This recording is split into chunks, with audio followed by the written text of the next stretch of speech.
E nós vamos continuar a série que começamos já domingo passado. Março é esse mês da celebração.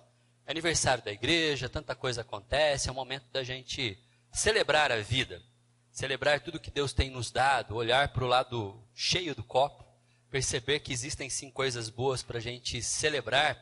E hoje, a semana passada falamos sobre a vida, sobre sermos feitos à imagem de Deus. E eu creio que foi importante para a gente lembrar essa especialidade. Somos especiais. É importante lembrarmos disso. Somos sim especiais. Deus, quando nos fez, Ele caprichou. Somos a obra-prima de Deus. Fomos feitos à sua imagem, à sua semelhança. E hoje nós vamos falar sobre celebrar a vida a dois. Celebrar a vida em família, celebrar a vida em comunhão com pessoas que Deus nos deu para estar ao nosso lado, que Deus nos deu para estar conosco na caminhada. Então vamos trabalhar um pouquinho sobre esse tema. E por que isso é importante? Eu lembro eu trazia às vezes um trecho do filme, eu vou só lembrar com vocês agora, quem quiser depois assiste o filme, do Shrek para Sempre. Shrek para Sempre conta o momento da vida madura do casal, Shrek e Fiona, né?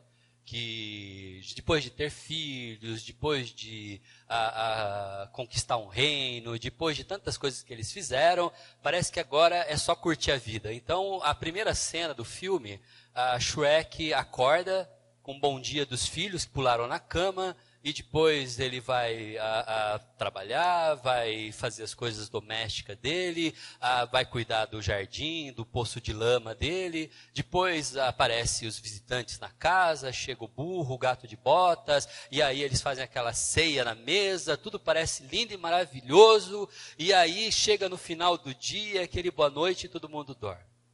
No dia seguinte, os filhos acordam pulando na cama, ele vai fazer os trabalhos e de novo ele cuida das coisas, cuida do jardim, do poço de lama, aparecem as visitas e o dia acabou. No outro dia, os filhos acordam em cima dele pulando de novo, ele sai para fazer as coisas e vai se repetindo e cada vez a impressão que a gente tem é de que ele está mais insatisfeito com aquilo que parecia ser o que ele mais queria na vida. A rotina chega e dá um baixo astral na família, no casamento, em tudo que parecia ser as coisas mais delicadas e importantes do nosso dia a dia, de repente, se tornaram as coisas chatas e monótonas. E o que acontece às vezes é que a gente perde esse olhar de preciosidade, esse olhar de gratidão por aquilo que a gente tanto quis. E que agora a gente está vivendo. E agora que a gente está na rotina, a gente está desagradado, não quer mais, não está gostando. Então, eu quero compartilhar com vocês um pouquinho desse pensamento. E por isso, então, nós vamos celebrar a vida a dois, a vida em família. E esse é o tema de hoje. Eu vou usar o texto de Gênesis, capítulo 2, de 18 a 25. É o texto que nós vamos ler. Eu vou ler na versão A Mensagem, tá joia? Que é uma versão diferente, mas que me ajuda a compreender por causa da forma como Eugene Peterson traduziu e as palavras que ele usa, trazendo mais significados, aquilo que eu quero compartilhar para vocês. O texto diz assim: E o Eterno disse, não é bom que o homem fique sozinho.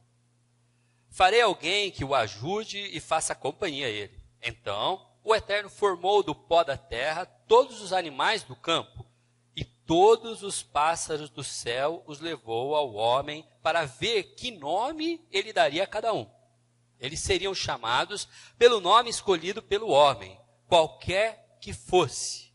E o homem deu nome ao gado, aos pássaros dos céus e aos animais selvagens, mas não encontrou nenhum ser vivo que pudesse ser a sua companheira. O Eterno fez que o homem caísse num sono profundo. Enquanto ele dormia, tirou uma das costelas dele e preencheu o lugar com carne. O Eterno usou a costela que havia retirado do homem para formar a mulher. E então apresentou-a ao homem. E o homem disse, até que enfim, osso dos meus ossos, carne da minha carne, o seu nome será mulher, pois foi feita do homem. Portanto, o homem deve deixar pai e mãe e unir-se à sua esposa, e os dois se tornaram uma carne. O homem e a mulher estavam nus e não sentiam vergonha. Esse é um texto muito conhecido, né? Todo mundo já ouviu. Eu confesso que esse é o texto que eu mais usei em celebração de casamento. Eu já fiz vários casamentos, esse foi o texto que eu mais usei por ser claro. Se eu não usei diretamente esse texto, eu me referi a ele em algum momento da cerimônia, eu sempre uso. E eu confesso também que talvez eu tenha uma certa paixão por esse sermão, eu gosto dessa mensagem para a família. Talvez seja a mensagem bíblica que mais eu prego para mim mesmo. Eu não sei, você já fez isso? De pegar um sermão que você gosta e de vez em quando ler ou ouvir, mesmo já conhecendo, mesmo já sabendo os pontos, mesmo já sabendo todas as aplicações, eu leio e aplico de novo, e redefino, e releio, e reaprendo. Esse é um texto que eu jogo para mim mesmo várias vezes. Sempre que eu leio Gênesis, eu dou uma pausa aqui em Gênesis 2, porque esse é um texto que eu gosto. É um assunto que eu gosto, e eu acho que é um assunto que é importante para todos nós. Então, se você já me viu fazendo algum casamento, talvez você vá pegar algumas coisas aqui que eu já falei, eu vou repetir, tá bom? Se você não me viu fazendo casamento ainda, então já vai se acostumando, porque você vai ver eu falar sobre esse assunto outras vezes, porque são sempre importantes. Mas, quando a gente imagina esse texto, é importante primeiro a gente lembrar que Deus está aqui criando uma situação para Adão e criando um novo ser. As mulheres podem se sentir super especiais nesse sentido, porque o texto disse que do pó da terra Deus formou todos os animais que existem. Do pó da terra Deus fez tudo o que havia feito. Do pó da terra Deus fez o homem. Deus usou o barro e fez o homem. Mas a coisa mais curiosa é que quando Deus resolveu fazer a mulher, Ele não usou o barro. Ele não usou o pó. A mulher Ele fez de um jeito especial. A mulher Ele pegou um outro ser que Ele havia criado do pó da terra. Tirou uma costela. E daquele osso, daquele pedaço do homem, Deus fez a mulher. A mulher, Deus deu algo assim muito diferente na criação. Talvez o que isso possa significar em termos de diferença entre homem e mulher, não muita coisa, mas poeticamente é curioso você imaginar que Deus, quando pensou na mulher, Ele pensou de uma forma especial.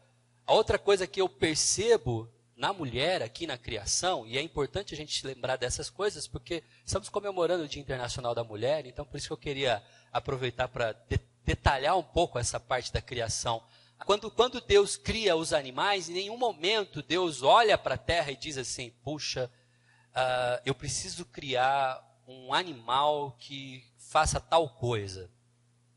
Eu preciso de um animal que corra pelo pasto. Deixa eu criar o cavalo. E criou o cavalo porque ele tinha uma coisa e ele pensou num animal pensando numa função. Não, em nenhum momento Deus diz que ele precisava criar algo por causa de algo. Mesmo quando Deus criou o homem, Deus não nos diz por que Ele vai criar o homem.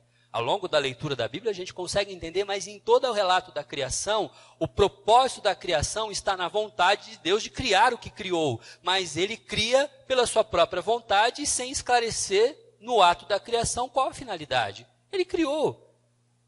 A terra está sem forma e vazia. Deus disse, haja luz. E Deus mandou criar as montanhas, e criou as águas, e criou e separou a parte seca da parte onde ficaria o mar, criou os continentes. Deus criou, e foi criando, foi criando, foi criando, foi criando. No quinto dia, criou o homem. Mas quando Deus vai criar a mulher, um único ser em toda a criação de Deus, em toda a infinidade de coisas que Deus criou, para o qual Deus nomeia um propósito e dá um sentido antes de ter criado, é a mulher. Pensa comigo. A pessoa da mulher é ou não é especial em toda a criação? Tem ou não tem um detalhe muito mais específico na criação da mulher do que em toda a criação? Todas as coisas, a matéria-prima foi outra, mas a mulher foi específica. Em toda a criação não havia um propósito genitivo no ato da criação, um fundamento pelo qual Deus queria criar. Deus apenas criou, mas na mulher, Deus nos dá um propósito. Mulheres, vocês são, sim, de fato, muito especial, viu? Vocês são especial para a vida da comunidade, para a vida da igreja, para a vida da família. Deus carregou vocês de uma sensibilidade, uma capacidade de sentimentos que destoa de todo o restante da criação. Deus fez vocês especiais. Eu louvo a Deus pela vida de mulheres na igreja, pela vida de mulheres na família, pela vida de mulheres na nossa sociedade, fazendo diferença, trazendo muitas vezes atenção àquilo que nós homens passamos desapercebidos. Eu e minhas camisas mal passadas que o digam, né? Eu só sair de casa amarrotado que a minha esposa me puxa pela orelha. E ela geralmente diz assim, parece que você tem uma lente que te impede de perceber que a roupa está amarrotada. Eu não percebo, ela percebe. Esse é só um detalhe, tá? Se eu passar a lista de coisas que ela enxerga e eu não enxergo, a gente fica o dia todo aqui.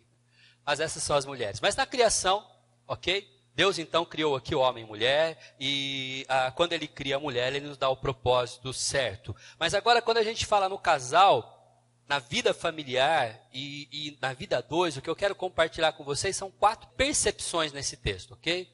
4 percepções para você refletir consigo mesmo, com a sua família, durante a semana, ok? Você que está casado, aproveita para refletir sobre o seu casamento. Você que está solteiro, pensa talvez no futuro casamento, tá bom? Você que talvez esteja solteiro por convicção e não, então pense então naquilo que Deus tem suprido na sua vida, porque de fato a verdade bíblica é que Deus, quando Ele pensa no ser humano e pensa na humanidade, a primeira coisa que Ele nos diz é que não é bom estar só. Olha só, e o Eterno disse, não é bom que o homem fique sozinho. Então, eu quero destacar com vocês que talvez a primeira coisa Deus nos fez para pertencermos a alguém. Ele fez. Quando ele pensou no ser humano, ele teve esse detalhamento de olhar para o homem e dizer, não é bom que ele fique sozinho. E Deus fez isso a partir de observação.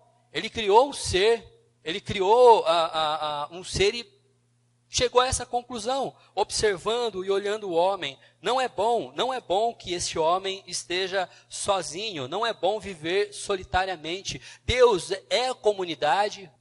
Ele pensou em Adão e olhou Adão sozinho ali e disse, isso não vai dar certo, não vai funcionar.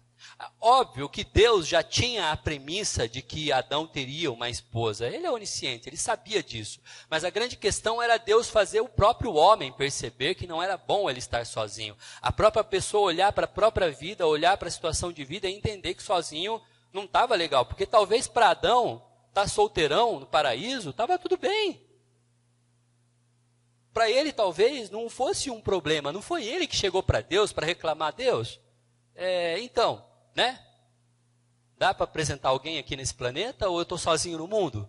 Adão não indaga a Deus, Adão não questiona Deus. É Deus quem olha, observa e diz, não é bom que ele fique sozinho. E aí, Deus observando todas as coisas, a criação está bom, natureza está bom, os rios está bom, o sol, lua está bom. Adão, não está bom. É Deus quem nos percebe sozinhos. É Deus quem olha para a gente e viu que não estava bom sozinho. Casais casados, casais namorados, não atribua a sua união, a sua densa capacidade de cortejar a moça, de paquerar, de namorar, de ser gentil. Não foi você quem percebeu, foi Deus. Não atribua a união a um amigo que os apresentou. Graças a fulano a gente se conheceu. Porque a primeira pessoa quem percebeu que não era bom que você estivesse só, Foi Deus. Foi Deus quem olhou para o Cândido e disse, não é bom o Cândido ficar sozinho. Falcão, vou arranjar alguém para ficar com você. Foi Deus quem olhou para o Gerson e disse, Gerson, sozinho, solteiro, vai dar muito trabalho para Marister. Eu vou arranjar alguém para estar com o Gerson. É Ele quem primeiro nos percebe sozinho.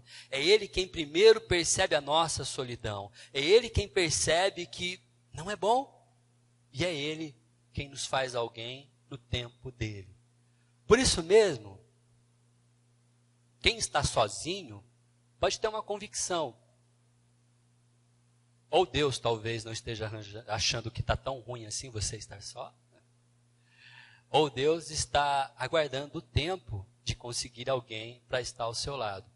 Ou Deus está aguardando o tempo para ter alguém que te complete. Porque a grande questão entre Adão e Eva é que o Eterno disse que não é bom ele ficar sozinho, mas não uniu Adão a qualquer outro ser vivo. Quando Deus percebe Adão sozinho, não existia uma parceira, no caso, para Adão. Não existia. Quando Deus olha para Adão, ele precisa pensar e produzir alguém que corresponda. Então, quem é solteiro, espere alguém que corresponda. Os maiores conflitos que temos, às vezes, dentro de casa e na família, é porque ao nos unirmos a alguém, não esperamos alguém que corresponda. E aí, quando a gente vê, a gente está casado com alguém que não corresponde. Estamos vivendo e temos uma família com alguém que não corresponde. Por isso, quando você está ainda sozinho, solteiro, perceba o privilégio. O privilégio de poder tomar boas decisões para a sua vida, para quando você ter alguém, ter de fato alguém que lhe corresponda. Mas eu sei que tem casais aqui que já tem mais de 30 anos de casado e agora dá uma olhadinha um para o outro, confirmando, que bom que a gente escolheu alguém que correspondeu, alguém que corresponde, alguém que completa. Porque essa era a finalidade, essa era a ideia. Deus entendeu que não era bom Adão estar sozinho. Não era bom que Adão ficasse assim. Mas uma outra coisa que a gente percebe também é que Deus ele não responde à necessidade de Adão imediatamente. Ele vai esperar um tempo. Ele vai dar trabalho para Adão, Adão vai desenvolver um projeto, ele vai trabalhar, ele vai viver a vida, ele vai gastar tempo. É depois dessa necessidade vir à tona que Deus vai criar alguém para estar ao lado de Adão. Isso não é instantâneo. Ou seja, você que está solteiro, não acha que você vai sair daqui e já vai trombar, tá? Com o príncipe encantado, com a princesa da sua vida aí na porta da rua. Demora às vezes, não sei quanto tempo, mas cada caso é um caso e Deus sabe como faz. Ok? Segunda coisa que eu quero que você guarde nesse texto que a gente leu, é que Deus, olha, farei alguém que o ajude e faça companhia a ele. Esse é o texto que eu quero usar. E a referência que esse texto me traz para refletir com vocês é que Deus nos fez para sermos iguais. Deus não fez a mulher para ser simplesmente capacho do homem, e nem fez o homem para simplesmente ser capacho da mulher. Deus fez os dois iguais. A percepção que a gente tem disso, de que eles são, fez para sermos iguais, é quando Adão, ao observar e ver Eva, ele diz o quê? Ele faz uma poesia. É a primeira voz de Adão, é a primeira voz humana que nós temos na palavra de Deus, é uma poesia de um homem para uma mulher. No português, essa poesia ela não soa tão bem assim, né? Até que enfim, osso dos meus ossos, carne da minha carne, seu nome é mulher, pois foi feita do homem. Nem rimou, Em português não faz muito sentido, mas no hebraico, essa é uma construção poética, e isso que Adão disse para Eva é uma canção. Uma canção. Agora, outra coisa que o português nos rouba também é a origem das palavras. Homem e mulher parece não ter muito a ver, não ter um radical que aproxime as duas palavras uma da outra. O que no hebraico acontece. É por isso que Adão diz isso. A palavra hebraica usada para homem, tá? Não achem isso engraçado, tá bom? O som nos confunde, ok? Ish. Vai falar, homem, né? Deus criou o homem, ish, criou o homem. É ish mesmo, é assim que se pronuncia homem em hebraico, ish, ish. A mulher se pronuncia um pouquinho diferente, isha. Adão disse, você será chamada isha, pois do ish foi formada. São derivados, os nomes têm o mesmo radical, têm a mesma origem. Eles têm o mesmo princípio. Ou seja, a mulher deriva do homem, o homem deriva da mulher. Um outro aspecto que a gente percebe foi justamente da criação da mulher, de não ter sido criada do barro, o mesmo barro que foi usado para criar todas as coisas. Deus criou todos os animais a partir do pó da terra, e criou Adão a partir do pó da terra. Mas a mulher, Deus criou a partir de uma costela, a partir de um osso. Alguns pastores mais antigos, quando falavam esse texto em casamento, gostavam de dizer, né, a altura do osso, né? Porque como é uma costela, é da lateral, então ele quer dizer que eles são iguais, né? Não é nem um dedinho do pé que Deus tirou, né, um ossinho do dedinho do pé, e nem foi um ossinho da parte de cima aqui, talvez um desses do aparelho auditivo, sei lá que osso Deus poderia ter usado, mas o fato é que Deus pegou justamente uma costela da lateral. Embora essa aplicação seja um pouco exagerada, não deixa de ser, né, um fato. Deus usou de um osso da lateral, do lado do homem. A mulher não está acima, não está abaixo, os dois são parecidos. Os dois são iguais em estatura perante Deus. O Valdir Carvalho Luz, falecido já, pastor presbiteriano, um homem brilhante, brilhante. Eu ouvi uma palestra dele certa vez, foi feita lá no seminário de Campinas, falando sobre homem e mulher, e ele diz que fez uma pesquisa aguçada, porque irritaram tanto ele com algumas questões, que ele diz que eu fiz uma leitura completa da Bíblia, pegando todas as referências entre homem e mulher que eu encontrei. E eu só encontrei uma única diferença entre homem e mulher em toda a Bíblia. E ela é fisiológica. E ele encerra por ali. Não tem. Deus nunca tratou homem e mulher de forma diferente. Vocês são iguais. Deus criou homem e mulher. Ele criou vocês para serem família, para serem um casal, mas para serem iguais, para estarem juntos, para estarem com o peso da família, cai sobre os dois, o peso da criação dos filhos cai sobre os dois, o peso das contas domésticas cai sobre os dois, o peso de administrar o lar cai sobre os dois. Vocês são iguais. E, sinceramente, isso dá trabalho às vezes, principalmente no dia a dia, né? Quando decide, quando a gente vai escolher, quando a gente vai perceber em que escola vão os filhos, como que a gente vai tratar tal condição, tal situação, um põe de castigo, o outro tira do castigo, um tira o celular, o outro dá um celular, como que funciona? Isso tem que ser medido dentro da casa, dentro da família, dentro do lar, é um acordo, é uma conversa, são parceiros iguais discutindo situações, mas não um mandando no outro. Isso é celebrar a vida a dois. Quando um manda no outro, quando há uma competição, aliás, há quem diga que quando a gente casa, a gente não casa um contra o outro, casa um com o outro, mas parece que alguns casamentos são contra. A impressão que dá é que quando o homem toma uma atitude, é sempre contrária à mulher, ela precisa responder ao contrário dele, e aí há uma guerra instalada dentro da própria casa, e não é assim que Deus fez para serem iguais. Você não se casa contra, você se casa com. É uma parceria. São juntos.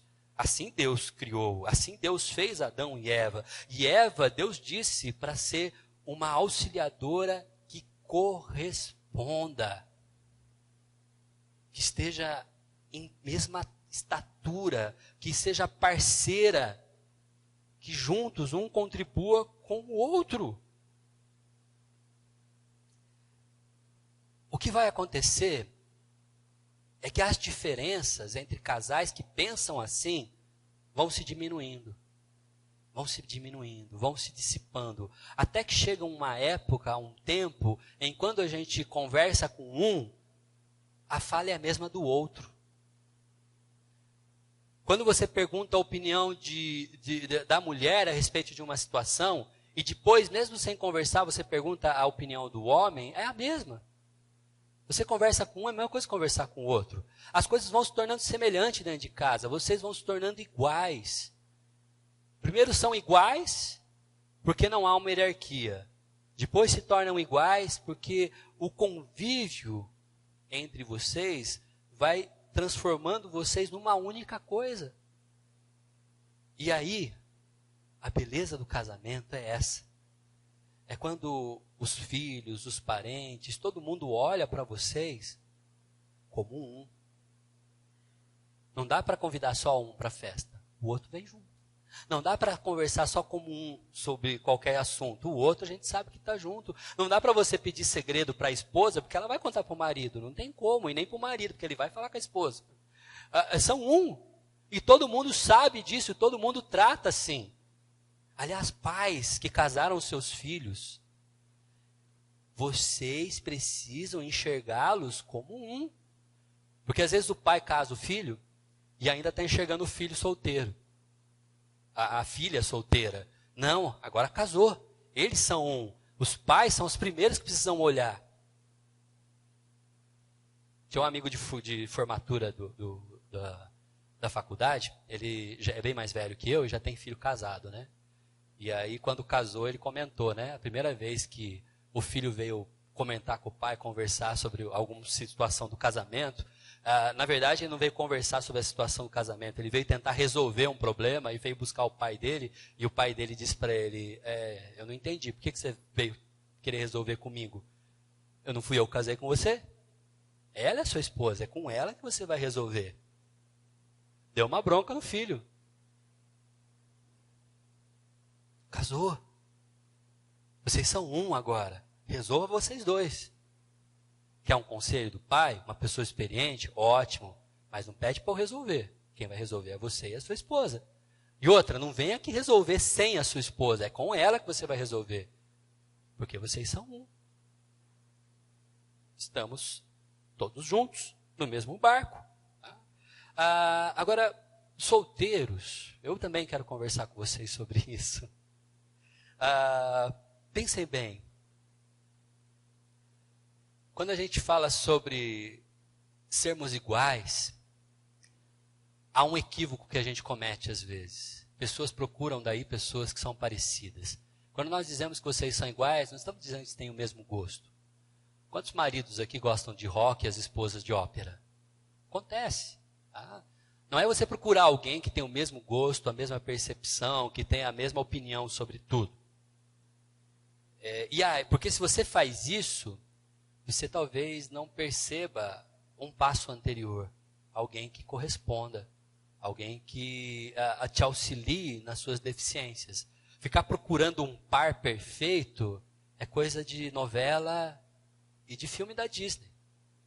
É em filme da Disney que a pessoa olha um para o outro, na primeira vista se apaixona e se casa no dia seguinte. E ninguém mostra para a gente o que vai acontecer dali para frente. Porque ninguém vai perceber que a Cinderela casa com o encantado e no dia seguinte, na semana seguinte, o encantado fica doido com a mania de limpeza daquela mulher. Ele fica perdido. Ninguém conta essa história. O que acontece depois não aparece nos filmes. Então, cuidado. Não se baseie naquilo que você vê aparente para dizer que a pessoa é ou não certa. Olha o passo anterior. Deus te percebe sozinho.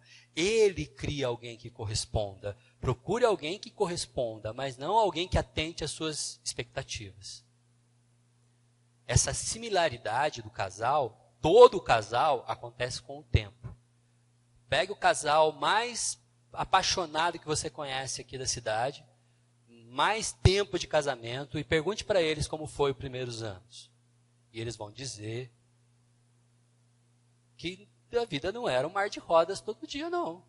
Que tinha dia que dava complicação. Tinha dia que não batia o discurso de um com o outro. Essa igualdade, ela vai surgindo com o tempo. Então, escolha alguém que corresponda. Se ele for parecido com você, ok. Acontece. Mas não se baseie nas semelhanças, não se baseie nas suas expectativas para escolher alguém. Se baseie naquilo que Deus está escolhendo para você. Pergunte a Deus. É oração. É conversar com Deus. Talvez você ainda não esteja casado. Perguntar para Deus é bom. Estou fazendo certo? É a pessoa certa? É alguém que de fato me corresponde? Ok, está correspondendo agora. Mas daqui 10 anos de casado, vai continuar correspondendo? Daqui 20 anos de casado? E quando chegar os filhos, vai continuar sendo alguém idôneo, que auxilie e corresponda? Pergunte para Deus no futuro. Converse isso com Ele. Ok? A terceira coisa. Terceiro ponto. Vamos ler o texto.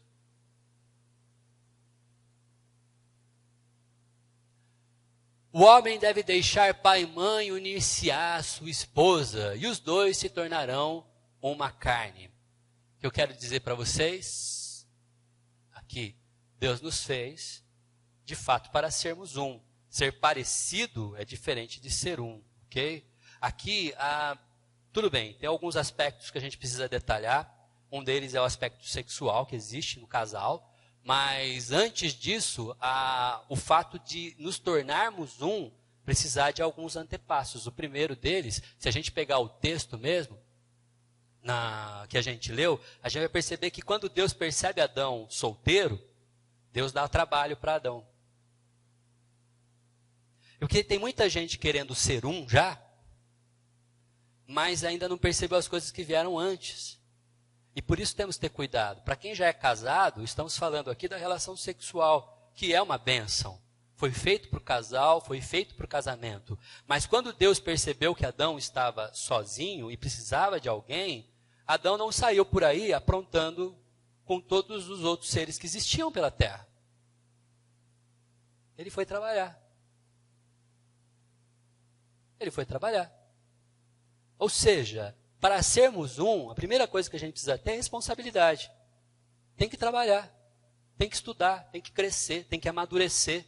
Eu sou professor de ensino médio, vocês sabem disso, mas eu trabalho com adolescentes, descobrem que eu sou pastor. E sempre me perguntam, eu gosto de almoçar com os meninos, né? A escola que eu trabalho é tempo integral, então quando eu estou lá de segunda-feira, eu almoço com eles nas mesinhas lá, e sempre tem uma rodinha de aluno me perguntando coisas sobre igreja, sobre Deus, sobre Bíblia. É um momento muito bom, eu gosto muito, é um tempo que a gente se sente pastorzão, assim, porque todo mundo quer ouvir a opinião. E uma das perguntas que me fizeram, uma menina chamada X, que eu não vou dizer o nome, óbvio, me perguntou no ano passado, numa conversinha que a gente estava tendo lá, sobre relação sexual.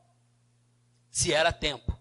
Eu fico bobo de ver. Os molequinhos de 15 anos de idade, 16 anos de idade, se gabando e abanando a cara, assim, com camisinha, sabe? Eles pegam cartelinha de camisinha dos postos de saúde e fica assim, né, mostrando para todo mundo que eles têm camisinha. E aí, quando eles fazem isso, eles ficam falando por aí que eles pegam a menininha mesmo, que eles saem, que eles transam, que não sei o que lá. Eles falam isso abertamente, se gaba disso. Mas só que aí, no final do dia, é esse mesmo garotinho que cata o celular e liga, mamãe, você colocou mesmo o passe dentro da minha bolsa? Eu não estou achando. Volta para casa daí, né? Porque depende do pai, depende da mãe. Quer dizer, quer ser um, já quer sair por aí fazendo as coisas, mas ainda não amadureceu, nem tem responsabilidade, ainda nem cresceu. Quando ela me perguntou sobre isso, eu perguntei para ela, por que você está querendo saber sobre isso? Ela estava saindo com um garotinho, um menino da escola, que pediu uma prova de amor para ela. Já ouviu isso em algum filme? Uma prova de amor. E eu disse para ela, faça o contrário. Peça uma prova de amor para ele. Se você me ama, você vai esperar. Se você me ama, vai esperar. Se não espera, se a relação sexual é uma condição para estar namorando, sinto muito, esse rapaz não é para você. Simples assim. Ela não gostou da minha resposta, tá? Mas é a verdade. Se não fosse, a Bíblia não diria. Essa é a realidade. Deus criou a relação para acontecer dentro do casamento, dentro de uma união estável, dentro de um momento de cumplicidade. A verdade disso é que ele, depois de trabalhar, ele vai deixar pai e mãe.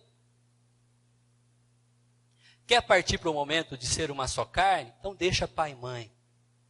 Vai pagar conta, vai alugar uma casa, vai ser responsável. Aí sim você faz isso. E agora o texto nos chama ao unir-se à sua esposa a esse convite de celebrar isso. É bom celebrar casamento. É o momento que o casal confessa diante de todo mundo: olha, a gente está deixando a casa dos nossos pais e estamos nos unindo e se tornando uma família. É um momento de celebrar, é um momento de nos alegrarmos. Esse é um passo importante na vida de todo filho, porque a partir desse momento, o filho e a filha deixam de ser família para se tornar parente dos pais. A casa dos pais não é mais a sua casa, depois que você casa. É um lugar que você vai para filar uma boia no final de semana, onde você sempre será bem-vindo. Mas não é mais a sua casa. Você tem agora uma casa, você tem agora responsabilidades. A casa do pai é um lugar que você vai passear, a casa da mãe é um lugar que você vai visitar de vez em quando. Depois de um tempinho de casamento, vai lá para deixar os netos, para vocês poderem dar uma passeadinha. Os avós vão adorar ficar com os netos um dia só, não experimenta o segundo, que alguém vai pirar, não vai dar muito certo. Mas a casa dos pais é um apoio, mas não é mais a sua família, são seus parentes. Eu digo isso em final de casamento, tem gente que não gosta, mas é verdade. Deixa pai e mãe. Não está mais debaixo da responsabilidade de pai e mãe, não está mais debaixo do cuidado do pai e da mãe, não está mais debaixo da atenção do pai e da mãe. E foi criar uma nova família. Esse é o princípio bíblico. É assim que se torna um casal. E então se tornam uma só carne. E aí sim entra o lado bom da vida. O sexo é bom. É sim. Deus fez isso muito carinho para a gente. E deu para a gente de presente algo que podemos compartilhar em casal. Algo que faz bem, algo que deve ser celebrado no casamento, deve ser cuidado. Tanto é que o próprio apóstolo Paulo recomenda que se você for resolver se abster de relação sexual por um tempo, que seja por pouco tempo. Porque não é saudável. Um casal casado precisa ter esses momentos íntimos. Mas é óbvio, a gente tem aquela ideia, espiritualmente falando, às vezes é complicado falar sobre isso, porque tem gente que começa a entender a relação sexual como algo pecaminoso. Essa semana, uma senhora aqui do curso de artesanato, que acontece às quintas-feiras, se você quiser, 14 horas, toda quinta-feira, tem aqui. Ela me perguntou se o pecado de Adão e Eva foi sexo. Tem gente que acha que é isso mesmo. E aí acha que morder maçã, a fruta, era justamente a outra fruta proibida, né? Não era. Eu falei para ela, não era. O sexo foi um presente de Deus. E ele disse para Adão e Eva, multipliquem-se. Como é que ia multiplicar sem sexo? Não tem como. Deus deu isso de presente. Então, é um momento para ser celebrado na segurança do casamento. Deixa pai e mãe. Une-se a sua esposa e forma uma nova família. É assim que funciona. É assim que Deus quis. Foi assim que Ele planejou. Esse é o jeito de Deus, ok? É o jeito de Deus de fazer as coisas. Uma quarta atenção que a gente precisa ter, uma quarta percepção que a gente pode ter nesse texto. O homem e a mulher estavam nus, mas não sentiam vergonha. O que eu quero dizer com isso? Deus nos fez para sermos verdadeiros e transparentes. Eu sei que todo mundo, quando lê esse texto, a primeira coisa que vem na mente é que Adão e Eva estavam os dois lá no paraíso, sem roupa nenhuma, peladão, para lá e para cá. todo mundo presta atenção só nisso. E é verdade, de fato, era assim que estava mesmo. Mas não é só isso que quer significar para a gente. Quando Adão e Eva viviam nus no paraíso, eles não apenas estavam numa cena sensual de um casal, não era só isso. Eram pessoas que não tinham nada a esconder um do outro. Não existe, não pode existir num casal, não pode existir numa família, uma sombra, um pedaço do seu corpo, se for dizer assim, que o seu cônjuge não possa saber e não possa conhecer. Não pode existir um pedaço da sua história que fica oculta. Não pode existir um pedaço dos seus desejos que estejam encobertos. Não pode existir uma vontade que não seja compartilhada. Entre um casal, marido e mulher, entre casal que é uma só carne, que são cúmplices um dos outros, precisa haver transparência. Não se atreva a caminhar, trilhar caminhos que você não possa contar para sua esposa.